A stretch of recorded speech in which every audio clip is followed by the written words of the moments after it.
250 se le tienen por 3 horas. Que no voy a decir que yo traigo el papel, lo sentamos y lo vemos. Vale. 50 de las otras dos, que son La Rioja y Cuando Cataluña. que no quiero que hables de esto, que no se habla. Y son 70 de Bueno, los que sí, que lo vemos, ya está. Pero que no hay que decir tantas cosas. ¿Cómo se pone? Se ve y se rompe. Se rompe y se tiene aquí, joder, que no hay, y no habla. Ay, Dios bendito. Este es el que dice que él es inocente, Santos Cerdán. O sea, ¿sabía todo lo que se pagaba? Todo. ¿Sabía todo lo que se robaba? Todo. ¿Empezaba a sospechar que le estaban grabando? Es de lento recorrido, Santos Cerdán. Empezaba a darse cuenta.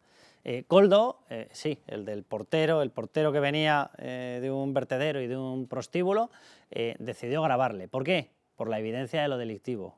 Si alguien graba, ¿para qué es? Para poder denunciarlo, ¿verdad? Porque todos sabían perfectamente. ¿En algún momento le dice Santos Cerdán que no es verdad lo que le está diciendo? No, lo único que le dice es que esto no se habla, esto se pone un papel y luego se rompe. Eso era lo que le decía.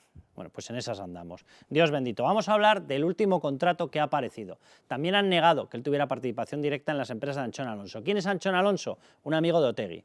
Eso debería bastar ya para que una persona normal no se le acercase ni a 500 kilómetros, ¿verdad? Bueno, pues Anchón Alonso es la persona que eligieron para cerrar determinados acuerdos, es el responsable de Servinavar. Y con él hacer chapuzas. Chapuzas que consistían en: te hacemos una adjudicación, presuntamente amañada, y a partir de ahí nos lo repartimos. Una parte para el partido y otra para pellizcar los responsables. Para el partido, o sabe Dios si para más partidos, ¿vale? Y déjenme que lo diga ahí. Voy a remarcar simplemente una cosa. Anchón Alonso, amigo de Otegi, ¿vale? Vamos a dejarlo ahí. Bien, les vamos a mostrar el contrato, porque dijeron que no había contrato. Bueno, el contrato lo ha aportado la UCO. Aquí, de quien nos podemos fiar es de la justicia, de la UCO y de los pseudomedios. El resto, pónganlo en duda. Bien, de eso se pueden fiar. Y todo eso se está cumpliendo. Ahora les vamos a mostrar el contrato y efectivamente tenía un 45% de la sociedad. ¿Por qué no lo elevaron a registro mercantil? Por una cosa muy básica, porque entonces se veía el pastel y se veía que efectivamente el Partido Socialista tenía a su secretario de organización en participaciones empresariales de empresas que recibían adjudicaciones públicas, vamos, que se lo llevaban crudo. Bien, Miguel Ángel Pérez, que sigues con nosotros, Sandra León, ¿Qué tal? ¿Cómo bienvenida. ¿Qué os parece? La enésima pillada. Yo, de verdad, todavía estoy esperando que Pedro Sánchez o alguno de ellos, Pilar Alegría, Óscar López, cualquiera de ellos, Óscar Puente, salga a decir, sí, nos han pillado con el carrito de los helados. Bueno, sentado. en el audio que acabamos de escuchar a mí me llama la atención el que está grabando Koldo y cómo está incitando a Santos Cerdán a que hable de las comisiones. A confirmar el delito. A confirmar, le está induciendo para que quede grabado. O sea, no solamente les grababa, es que además quería que quedara totalmente retratado la corrupción que tenían entre manos. A mí eso me llama la atención. Y luego respecto a lo del contrato, yo creo que es indudable, ¿no? Obviamente el contrato entre ambas partes, si vale a nivel privado, no lo ponen a nivel público para evitar también, entre otras cosas, el control de servicio de prevención de blanqueo de capitales y demás. Pero hombre, es indudable que Santos Cerdán está pringado hasta arriba y veremos por dónde nos sale el lunes en el Tribunal Supremo. Vamos a escuchar otro fragmento, Sandra. Koldo directamente alardea y dice que él se encarga de llevarlo al Consejo de Ministros. A ver, Consejo de Ministros, reunión de ministros con el presidente del gobierno. Si tú lo llevas al Consejo de Ministros, ¿quién te ha autorizado para llevarlo? Pedro Sánchez, ¿verdad? Vale, muy bien. Si esas obras, además de llevarlas, las consigues aprobar, ¿quién tiene que estar en el ajo? Pedro Sánchez, ¿verdad? Me parece bastante de sentido común. O sea, yo sé que me curra un libro que se llama El número 1, ese libro va más documentado. Esto de verdad que es de súper coco y tricky. ¿Sabes? Ahora estoy aquí, ahora estoy allí, ¿vale? De Barrio Sésamo. Bueno, pues de Barrio Sésamo empieza a ser esto. Va el presidente de Martín, yo creo que pasa el tema. ¿Que aprueben que firme la intervención? Para que lo lleve al Consejo de Ministros. Para que no se me encargue. Y organiza, quedamos en organizar la comida con la de David. Para poder llevarle la hojita que la semana que viene te traigo la hojita con las reclamaciones, esa que me dijiste. ¿No tienen ustedes una hojita para hacerse ricos? Pues le llevan la hojita, Koldo lo lleva al Consejo de Ministros de Pedro Sánchez y además le lleva la hojita a o la persona presidenta de Adif, Isabel Pardo de Vera, para que le autoricen la ampliación de la obra, la reclamación, la obra nueva, lo que sea. No tienen una hojita, se hacen millonarios. Háganse el PSOE, llevan la hojita y todo arreglado. Contactan con Koldo, con Santos Cerdán, acaba todo en Pedro Sánchez y ya está, no hay ningún problema. Bueno, yo creo que es evidente, los audios es que son tan claros que es que poco hace falta añadir. Es evidente que Santos Cerdán estaba cobrando mordidas también. Movidas pocas, no se le ve muy movido, ¿no? Bueno, estaba cobrando mordidas. Es evidente que había muchos personajes implicados y es evidente que todo eso tenía que hacerse con el conocimiento, cuando están aludiendo directamente al Consejo de Ministros, de Pedro Sánchez, ¿no? Pero volviendo al contrato de Santos Cerdán, a mí me hace mucha gracia porque esta semana es verdad que se han escudado en que, bueno, es que no estaba en escritura pública, entonces eso demuestra que Santos Cerdán no tenía nada. No, precisamente lo que demuestra es que se hacía con una clara intención, que era que no les pillaran, pero que él era el dueño de Servinavar es evidente. Y además no hay que olvidar una cosa, y es que el propio informe de la UCO ya lo desliza. Antes incluso de acceder a ese contrato, ya dice que se percibe una clara relación jerárquica entre todos los personajes, con Santos Cerdán en lo más alto de la cúspide. Bien, el contrato que negaban, aquí está, se lo presento. Contrato, audiencia, audiencia, contrato. Esto lo negaban. Negaban la existencia, lo negaba Anchón Alonso, que es esta persona amigo de Otegi, y lo negaba Santos Cerdán. Pues aquí lo tienen con las dos firmitas, ahí está, bien emplastadas. Bien, ¿qué es lo que dice este contrato? Una de las principales adjudicatarias de obra, en concreto de los túneles de Belate, por cierto, ya previamente de Minamuga, solamente con esas dos obras superan los 120 millones de adjudicación total. Luego se lo repartían dentro de la UTE, lo que me toca como asesora, lo que me toca como tal. Santos Cerdán siempre decía, tiene que ser las UTEs, uniones temporales de empresa. Vamos a ver, estos no hacen la O con un canuto. Entonces necesitaban evidentemente una empresa que sí que hiciera la obra. Bueno, en algunos de los casos ha sido Acciona. ¿Cuál era el reparto que marcaba Santos Cerdán? Santos Cerdán decía 70-30. 70 para el que trabaja, 30 para el que se lo lleva crudo. Este era el reparto, el 30. ¿Se acuerdan de lo del 3% de Convergencia y Unió? El 30. El reparto de las UTE, según Santos Cerdán, tenía que ser 70-30. Bien, pues esto podría haber sido un 70-30, lo sabremos. Y la empresa que entraba con Acciona, en este caso, en concreto, era Servinavar. ¿De quién es Servinavar oficialmente? De Anchón Alonso. Si es oficialmente y se mira en el registro mercantil, no se encuentra una ruta hacia el PSOE hasta que, plaf, aparece el contrato privado. ¿Qué es el contrato privado? Lo que no llevas a público, de forma que se oculta ante la opinión pública. ¿Y qué es lo que dice ese contrato? ¿Que esa empresa Servinavar era de Anchón Alonso? Al 55%, porque al 45% era del secretario de organización del Partido Socialista, con dos santas narices. En aquel momento, esto es de junio del 16, me parece que está fechado, no era el secretario de organización, no, simplemente era el amigo personal, el introductor, el impulsor en las primarias de Pedro Sánchez, era el máximo amigo que podía tener y acabó siendo secretario de organización después. De ese cargo le han tenido que quitar ahora. Bien, ahí se lo digo, comparecen, etcétera, etcétera, Anchón Alonso, y aparece Anchón Alonso como propietario de 3.000 participaciones, de las cuales vende de la 1.650 a la 3.000, el 45%. ¿Y quién es el otro firmante? El otro firmante es Santos Cerdán. De otra como comprador, don Santos Cerdán León. Con dos narices han negado la existencia de este documento. Vamos a ver más, porque se le vende, el valor nominal es de 1 euro, pero ya hacen ya precio chanchullete, precio amigo no, precio chanchullete. Entonces no le vende las 1.350 participaciones a 1.350 euros, sino que Anchón Alonso ya dice, hombre, me llevaré algo, ¿no? Entonces se lo vende por 6.000 euros. ¿Cuál es el pequeño problema? Cuando se lo vende por 6.000 euros, el 45%, esta empresa en concreto ya había entrado dentro de la alianza que se había llevado prácticamente 57 millones de euros por Minamuga. ¿Ustedes no comprarían el 45% de algo que ha entrado en 57 millones pagando 6.000 euros? Yo sí, ¿verdad? El PSOE también. Fecha en Navarra a 1 de junio de 2016, por si eran poco las firmas, Santos Cerdán, aquí la tienen.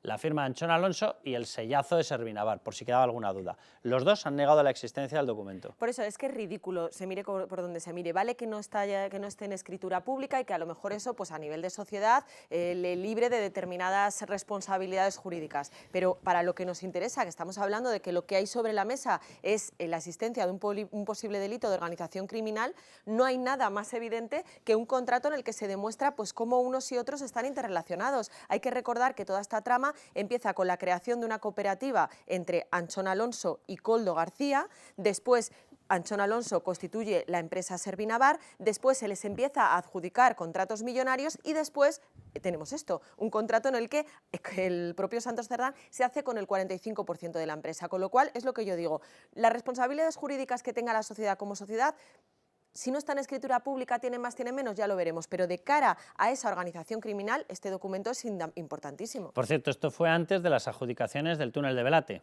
Vamos, que dejaron la empresa preparadita para que cuando llegase la gran adjudicación de más de 70 millones, racatraca. Eso es. A mí lo que me llama la atención es que hemos visto muchos casos de corrupción de personas que cuando llegan al poder se corrompen y empiezan a mangar.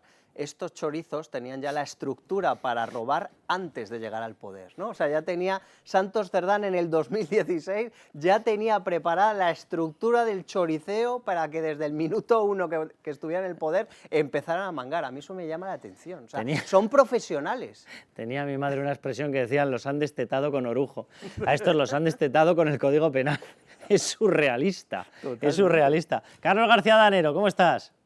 Hola, ¿qué tal? ¿Qué tal? Oye, a ti te ha tocado, tú viviste una etapa en UPN, luego te pasaste por la traición de UPN al Partido Popular y a la propia legislación y a los principios liberales y defensa de España cuando pactan la reforma laboral con el Partido Socialista, te pasaste al Partido Popular, pero evidentemente has vivido muy en contacto con toda la información que salía sobre Anchón Alonso, Santos Cerdán.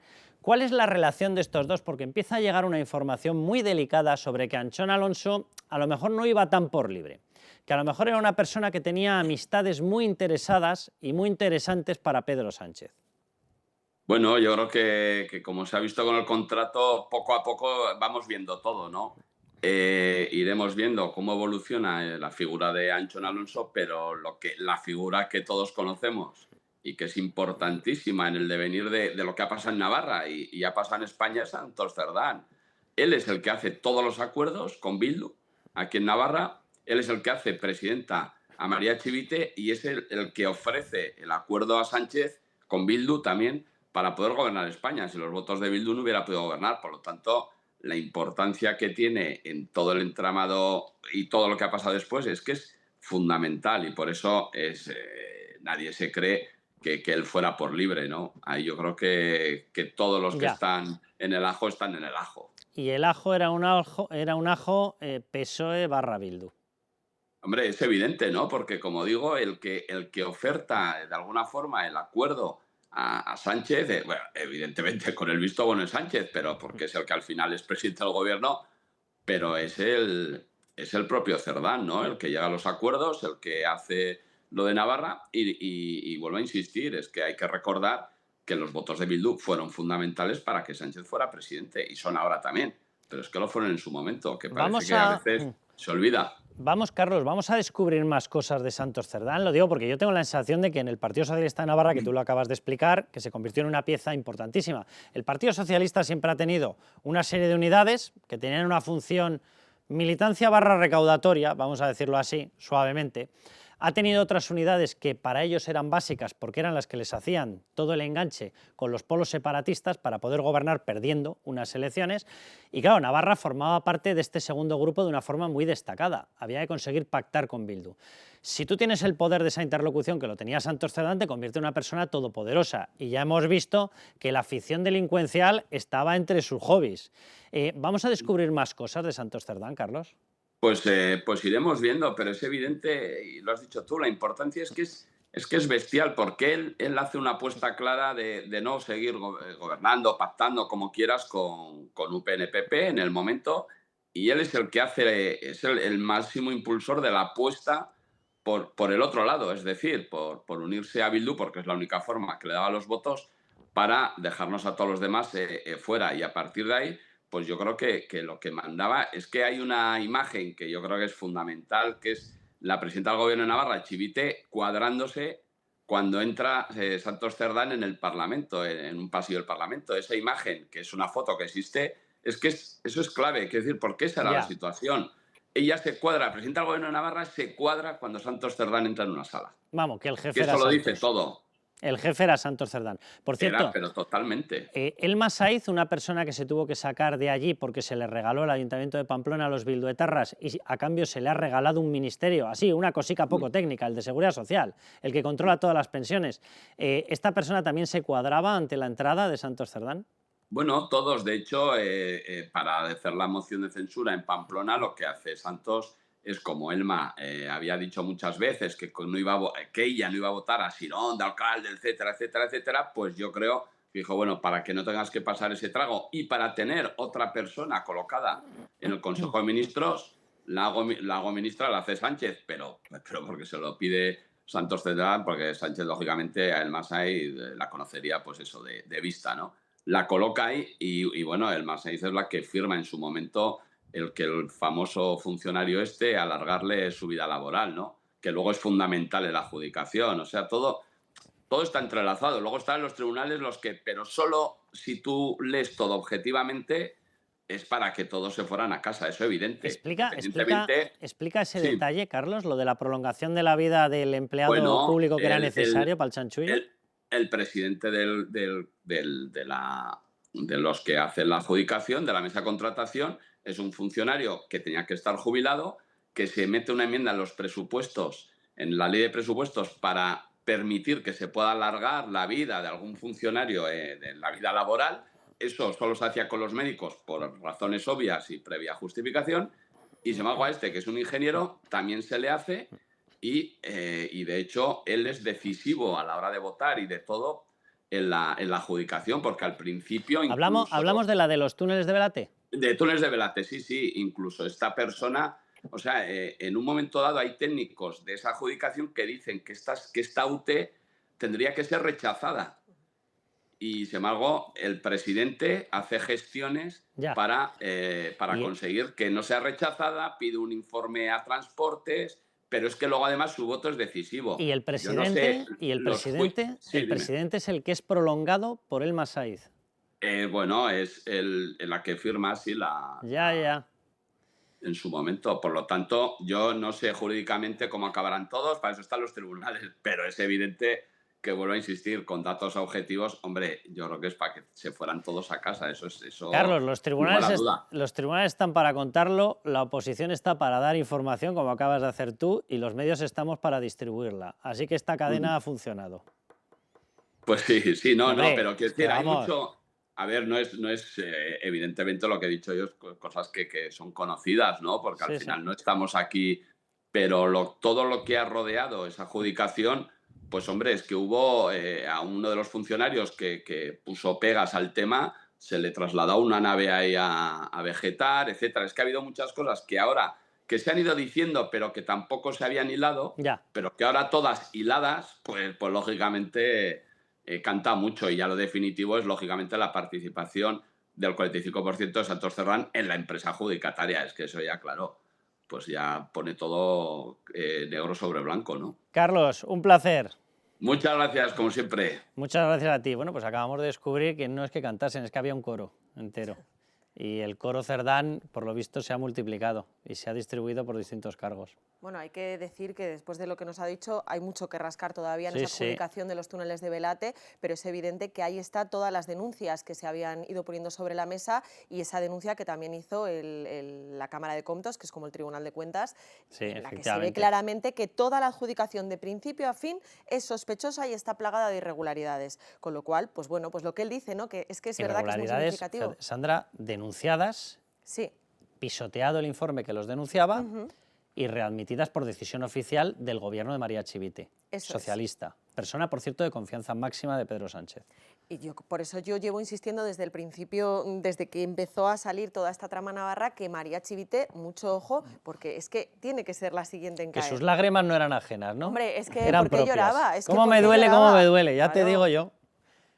Una noticia de última hora, Carlos, porque como la investigación está viva, la UCO está registrando la casa de Isabel Pardo de Vera y Javier Herrero, director general de Carreteras. Javier Herrero, que está... Es que, claro, aquí vamos sacando casos, que esto es un caso que destapamos en Libertad Digital, porque la misma dinámica que están observando con un ingeniero que se hartó ya de las presiones, coacciones y extorsiones que estaba recibiendo para apañar, así lo decían, para apañar concesiones de obra pública, decidió grabar. Y grabó una conversación con un segundo de Javier Herrero, donde el segundo dice, a ver, que vengo con una orden de que tienes que apañar la obra, que tienes que meter a esta empresa, que me lo apañes como sea, que el de arriba no me va a aceptar esto. y efectivamente hablan de Javier. ¿Quién era Javier? Javier Herrero, director general de carreteras, mano derecha en aquel momento de José Luis Ábalos. Sí, José Luis Ábalos, ¿quién era? El número 2 de Pedro Sánchez. Y ahora lo que estamos viendo es que también había un reparto. Es más, que cuando Santos Cerdán se enfadó con Ábalos y con Koldo, no se enfadó con ellos porque estuvieran robando, no, se enfadó porque robaban demasiado y dejaban poco para el partido. Si es que lo dicen en las conversaciones, que los audios son obscenos, literalmente. Era uno de los nombres que más destacaba Santos Cerdán cuando Ábalos llegó al Ministerio de Transportes para que estuviera ahí, en la Dirección General de Carreteras. Así fue. La UCO en el último informe señala tanto a Javier Herrero como Pardo de Vera como su papel determinante en estas adjudicaciones fraudulentas, y obviamente el otro día ya el magistrado del Tribunal Supremo dijo que había indicios de sobra para investigar a Pardo de Vera y a Javier Herrero, y la cuestión es si se va a quedar el Tribunal Supremo esta cuestión o se la va a pasar la parte de Pardo de Vera y Javier Herrero a la Audiencia Nacional, porque en su última resolución Leopoldo Puente deja caer que eso se tiene que hacer cargo a la Audiencia Nacional. A este paso no acabamos el programa. Vámonos con Armengol y con Ángel Víctor Torres, pero quédense en mente con que tendremos informe, obviamente, porque se les están registrando la casa, de Isabel Pardo de Vera y el director general de carreteras.